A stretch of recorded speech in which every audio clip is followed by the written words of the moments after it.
निर्मला ने अपनी जिंदगी में बहुत सारे उतार चढ़ाव देखे थे और वह समय को रोककर अपने लिए सुखद जीवन जीना चाहती थी। इसीलिए उसने सब कुछ त्याग कर हरिद्वार जाने का मन बना लिया।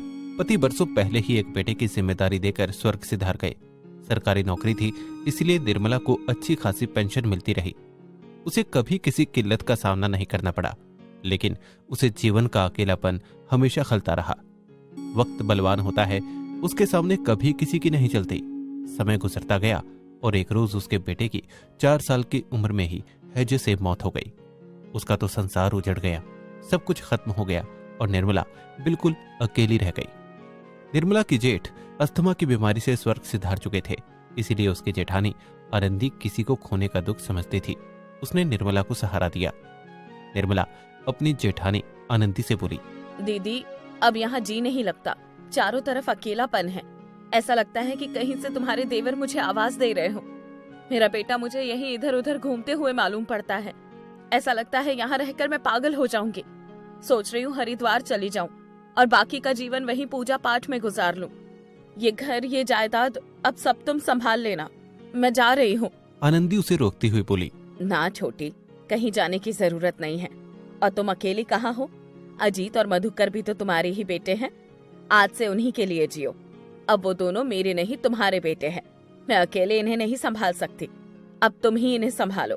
निर्मला की आंखों में आंसू आ गए। वो बोली, कितना सोचती हो तुम मेरे लिए दीदी। ठीक है, तुम कहती हो तो नहीं जाती।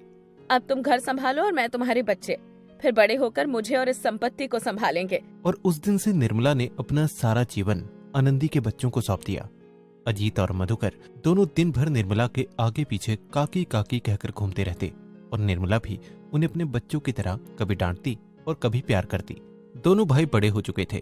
निर्मला आज भी अपने सगे बेटों से भी ज्यादा प्यार करती थी। अजीत, ये क्या पढ़ाई लिखाई छोड़कर सिनेमा देखने गए थे? अगर दीदी को ये बात पता चल गई तो उन्हें कितना दुख पहुंचेगा। क्या काकी, अब हम बच्चे नहीं रहे, अपना भला बुरा खुद सोच सकते हैं। और अब तुम बूढ़ी हो गई हो, हमारे कम अपनी ज्यादा चिंता किया करो। ये क्या कह रहे हो अजीत? मैं बूढ़ी हो गई हूँ तो इसका मतलब तुम्हारी गलतियों को नजरअंदाज कर दूं? कल को दीदी को पता लगा तो उन्हें कितना दुख पहुंचेगा। अजीत बिना जवाब दिए ही वहां से चला गया। निर्मला सोचती रही कि अब बच्चे बड़े हो गए हैं और मैं बूढ़ी, शायद अब मुझे अपनी मर्यादा में रहने का समय आ गया है। बूढ़ी काकी ही तो हूँ, कोई माँ थोड़ी ना हूँ जो उन पर अपना अधिकार जमाऊंगी। आज निर्मला को अपने बेटे की बहुत याद आ रही थी। काश वो होते तो वो उन्हें अधिकार से डांटती धमकाती। चुपचाप आंखों से आए आंसू पल्लू से पोंछ लिए और फिर से खुद को समझाने की कोशिश करने लगी। कुछ दिनों बाद दोनों की शादी भी हो गई। आनंदी ने मां होने के सारे अधिकार निर्मला को दे दिए ताकि उसके मन को अपनी औलाद ना होने की ठेस ना पहुंचे। अजीत अपनी पत्नी अनुराधा से बोला, अनुराधा, ये हमारी काकी है, इन्होंने ही हमारी परवरिश की है। अजीत के इन शब्दों ने निर्मला का कलेजा छील दिया। मैंने सिर्फ परवरिश की है? परवरिश तो आया भी कर देती है। अजीत ने ये क्यों नहीं कहा कि मैंने उन्हें माँ से भी ज्यादा प्यार दिया है? तभी मधुकर की आवाज कानों में पड़ी, मिताली, जरा माँ से पूछना कि हम अभी घूमने जा सकते हैं या नहीं। निर्मला सोच में पड़ गई। मधुकर की शादी को 2 महीने बीत गए हैं, फिर अब बाहर जाने में क्या बुराई है? मधुकर मुझसे भी तो पूछ सकता है। शादी से पहले मिताली से मिलने तो मुझे बताकर जाता था, लेकिन बाहर जाने के लिए माँ से पूछना है। खैर, अब क्या ही कहूँ, काकी जो ठहरी। छोटी छोटी शिकायतों को मन में लिए जिंदगी गुजरे जा रही थी। घर में पोते पोतियों की किलकारियां गूंजने लगी, लेकिन ये पल देखने के लिए आनंदी नहीं रही। निर्मला का संबल टूट गया। कुछ दिन के मातम के बाद दोनों बेटे अपनी बीवी बच्चों में व्यस्त हो गए। आनंदी के जाने के बाद सारी जिम्मेदारी निर्मला के सर आ पड़ी। मधुकर, कल की छुट्टी ले लो, तुम्हारी मौसी की बेटी की शादी में चलना है। अरे काकी, आप जाकर क्या करोगी? हम लोग ही चले जाते हैं, आखिर घर पर भी तो कोई चाहिए। आप चिंता न करो, मैं और अजीत बच्चों को लेकर चले जाएंगे। मैं और इतने बड़े घर में अकेली? तो क्या हुआ, आप तो बड़ी हैं, रह सकती हैं। ठीक है बेटा, तुम लोग चले जाओ। अनुराधा बहू, जरा इधर तो सुनो। देखो मेरी साड़ियाँ फटने लगी है, बाजार जाकर खरीदारी करूं ये मेरे वश की बात नहीं है, इसलिए मेरे लिए 1-2 साड़ी ले आना। अरे काकी, मेरी कई सारी पुरानी साड़ियाँ पड़ी थी, सोच रही थी कि काम वाली को दे दूं, मगर आपके पास साड़ी नहीं है तो आप उन्हें ही पहन लेना। वैसे भी पिछले महीने इन्हें सैलरी नहीं मिली। निर्मला चौंक गई थी कि अब वो पुरानी साड़ियां पहनेगी। अब उसे इस घर में अपनापन कम और एहसान ज्यादा नजर आने लगा, जैसे वो लोग उसके बुढ़ापे पर तरस खाकर उस पर एहसान कर रहे हों। कई दिन बीत गए। निर्मला ने सुना कि दोनों बहुएं दोनों बेटों से लड़ रही हैं। बस अब और बर्दाश्त नहीं होता। आखिर बूढ़ी काकी का बोझ हम कब तक उठाएंगे? पूरे दिन खांसती रहती है। कल को अगर ये बीमारी हमें और बच्चों को लग गई तो? सही कहती हो दीदी, ये तो छुआछूत की बीमारी है। वैसे अब हमारे बच्चे बड़े होने लगे हैं, उन्हें भी तो कमरे चाहिए। मैं तो कहती हूँ कि काकी को वृद्धाश्रम भेज दो। हम ऐसे कैसे कर सकते हैं? काकी हमारे बचपन से हमारे साथ रही है। उन्होंने हमें अपने बच्चों की तरह पाला है। उनके पास भला किस चीज की कमी है? उनका अपना घर है, पैसा है, बस बुढ़ापे में सहारा चाहिए। वो तुम्हारी माँ नहीं काकी है, समझे? इतना सोचने की जरूरत नहीं है। तुम दोनों भाई तो ये चाहते हो कि हम दोनों देवरानी जेठानी बुढ़ापे में नौकरानी की तरह उनकी सेवा करें। ना बाबा ना, हमसे ना हो पाएगा। काकी को वृद्धाश्रम भी भेज दो, वहाँ उनकी अच्छी देखभाल हो जाएगी और उनसे हमारी जान भी छूटेगी। मुझे लगता है भाभी सही कह रही है अनिकेत। काकी की वहाँ से अच्छी देखभाल यहाँ नहीं हो पाएगी। काकी ये सब सुन रही थी। उसके पास आज सब कुछ था, लेकिन सहारा नहीं था। जिन बच्चों के साथ वो अपने बुढ़ापे के सपने देख रही थी, उन बच्चों के लिए वो कब में उनके लिए बोझ बन गई, उसे पता ही नहीं चला। वो ये सब सुनकर खड़ी नहीं हो पाई। जैसे तैसे दीवार का सहारा लेकर वो अपने कमरे में गई और कुर्सी पर बैठ गई। उसकी आंखों से आंसू रुकने का नाम नहीं ले रहे थे। कुछ देर बाद अनुराधा और मिताली के रोने की आवाज आई।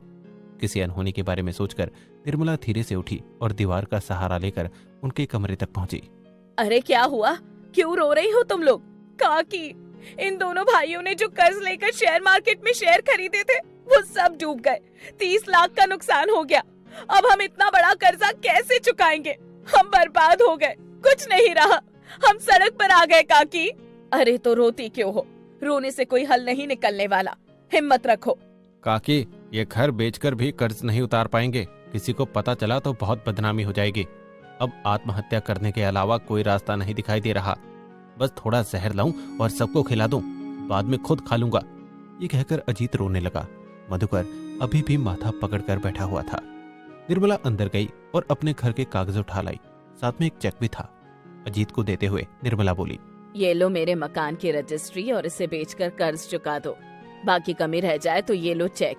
जितनी जरूरत हो इसमें भर लेना, मैंने साइन कर दिए हैं। वैसे भी मेरे मरने के बाद ये सब तुम्हारा ही तो है। ये सब देखकर उनकी आंखें चमक उठी। सारी चिंता एकदम से हवा बनकर उड़ गई। काकी, ये सब क्यों? ये तो आपने अपने बुढ़ापे के लिए रखा था। मेरे बुढ़ापे का इंतजाम तो तुम लोगों ने वृद्धाश्रम में कर दिया है, फिर मुझे किस चीज की जरूरत? बेशक मैं तुम्हारी माँ नहीं काकी हूँ, मगर तुम्हें अपने बच्चों की तरह पाला है। तुम्हारी माँ ने मुझे तुम दोनों की जिम्मेदारी सौंपी थी, जिसे मैं मरते दम तक निभाऊंगी। मर जाऊंगी लेकिन कभी तुम लोगों को दुखी नहीं देख पाऊंगी। अब देर मत करो और जल्दी से कर्ज चुकाकर मुझे वृद्धाश्रम भेजने की व्यवस्था करो। तब तक मैं अपना कुछ जरूरी सामान पैक करती हूँ। काकी की बात सुनकर अजीत और मधुकर काकी के पैरों में गिर गए और माफी मांगते हुए बोले, हमें माफ कर दो काकी। हमारी अक्ल पर पत्थर पड़ गए थे जो हम आपका प्यार पहचान नहीं पाए। आपने हमारे लिए इतना सोचा और हम आपको वृद्धाश्रम भेजने की सोच रहे थे। अब आप कभी वृद्धाश्रम नहीं जाओगी। हम जिस हाल में भी रहेंगे साथ रहेंगे। दोनों बहुओं ने भी माफी मांगते हुए कहा, काकी, ये सब हमारे दिमाग की उपज थी कि आप वृद्धाश्रम जाओ। हमसे बहुत बड़ा पाप हुआ है, हमें माफ कर दो काकी। अब आप कहीं नहीं जाओगी। हमें और हमारे बच्चों को तुम्हारी जरूरत है। निर्मला इसी प्यार और साथ के लिए जीवन भर तरसती रही। उसने बहुओं के सर पर हाथ फेरते हुए कहा, मैं हमेशा तुम्हारे साथ हूँ बच्चों। अगले दिन अजीत खुशी से उछलता हुआ चिल्लाया, काकी, काकी, जल्दी बाहर आओ, एक बड़ी खुशखबरी है। अरे क्या हुआ अजीत? काकी, आज शेयर मार्केट में फिर से उछाल आया है। हमारे शेयर की कीमत अचानक से दोगुनी हो गई है। आज मैं बहुत खुश हूँ काकी। ये सब तुम्हारे आशीर्वाद का नतीजा है। मैं तुम्हारे लिए बहुत खुश हूँ।